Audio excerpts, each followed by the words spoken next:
নমস্কাৰ বন্ধুসকল আপোনালোকক এডুকেশ্যন ফৰ অসম চেনেলটোৰ প্ৰথমতে স্বাগতম জনাইছোঁ 345টা নতুন পদ মুকলি হৈছে যিকেইটাৰ কাৰণে অনলাইন আবেদন লোৱা হৈছে আৰু ইয়াৰ লাষ্ট ডেট হৈছে 17 নৱেম্বৰ 2020 তো এই পদকেইটাৰ কাৰণে শিক্ষাগত অৰ্হতা কি লাগিব তথা বয়সৰ সময়সীমা কেনেকৈ গোটেইখিনি আমি ভিডিঅ'টোত কম সময়তে আলোচনা কৰিম আহক ভিডিঅ'টো আৰম্ভ কৰোঁ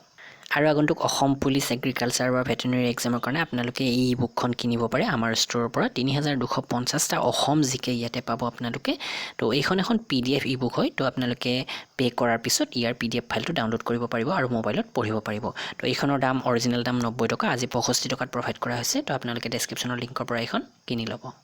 তো এই ভ্যাকেন্সিটো আছে ইউপিএসসিৰ ফালৰ পৰা CDS 2020ৰ ভ্যাকেন্সি 345টা মুঠ পোষ্ট আছে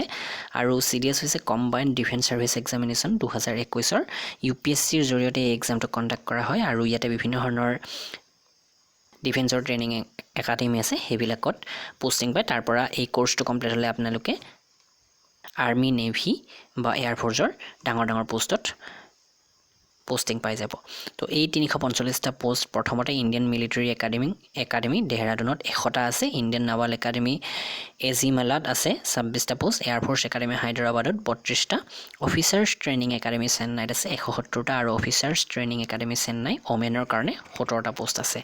আৰু ইয়াতে পদকেইটাৰ কাৰণে বয়সৰ সময়সীমাটো অকণমান বেলেগ প্ৰথমতে চাবলৈ গ'লে ইণ্ডিয়ান মিলিটাৰী একাডেমি আগতে শিক্ষাগত অৰ্হতাখিনি আমি চাই লওঁ ইণ্ডিয়ান মিলিটাৰী একাডেমি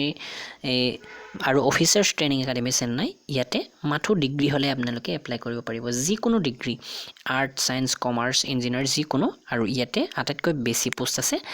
270টা মুঠ পোষ্ট আছে ইণ্ডিয়ান মিলিটাৰী একাডেমি আৰু অফিচাৰ্ছ ট্ৰেইনিং একাডেমিত নাভাল একাডেমিৰ কাৰণে আপোনালোকক শিক্ষাগত অৰ্হতা লাগিব ডিগ্ৰী ইঞ্জিনিয়াৰিং আৰু এয়াৰ ফোৰ্স একাডেমিৰ কাৰণে ইয়াতে ইঞ্জিনিয়াৰিং ডিগ্ৰী অথবা আপুনি সায়েন্স ষ্ট্ৰীমৰ পৰা ডিগ্ৰী কমপ্লিট কৰা হ'ব লাগিব তো বয়সৰ সময়সীমা প্ৰথমতে চাবলৈ গ'লে ইণ্ডিয়ান মিলিটাৰী একাডেমিৰ কাৰণে এই যেটো বয়স অৰ্থাৎ ডেট অফ বাৰ্থ হেতু আপোনাৰ 2 জানুৱাৰী 1998 পিছত হ'ব লাগিব আৰু 1 জানুৱাৰী 2003 ৰ আগত হ'ব লাগিব ইয়াৰ মাজতে যদি আপোনাৰ জন্ম হৈছে তেনেহলে আপুনি এপ্লাই কৰিব পাৰিব নাভাল একাডেমিৰ কাৰণেও ঠিক তেনেকৈ এয়াৰ ফোৰ্স একাডেমিৰ কাৰণেও একেই তো ইয়াৰ পিছতে অফিচাৰ্ছ ট্ৰেইনিং একাডেমিৰ কাৰণে অকণমান বেলেগ 2 জানুৱাৰী 1997 পিছত আৰু 1 জানুৱাৰী 2003 ৰ আগত হ'ব লাগিব আৰু যেটো অফিচাৰ্ছ ট্ৰেইনিং একাডেমি ছোৱালীৰ কাৰণে আছে নন টেকনিক্যালৰ পোষ্ট আৰু ইয়াৰ কাৰণেও বয়সৰ সময়সীমাটো 2 জানুৱাৰী 1997 আৰু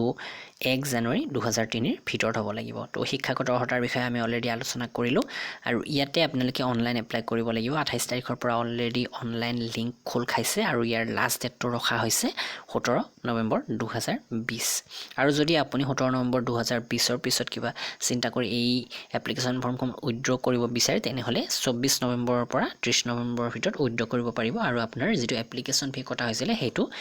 ৰিফান্ড কৰা হ'ব তো ইয়াতে আসলে এইখিনি ইম্পৰ্টেন্ট কথা আৰু ইয়াৰ এক্সাম হ'ব 7 ফেব্ৰুৱাৰী 2021 ত ৰিটেন টেষ্ট হ'ব তাৰ পাছত ফিজিক্যাল টেষ্ট বা তেনেকুৱা ধৰণৰ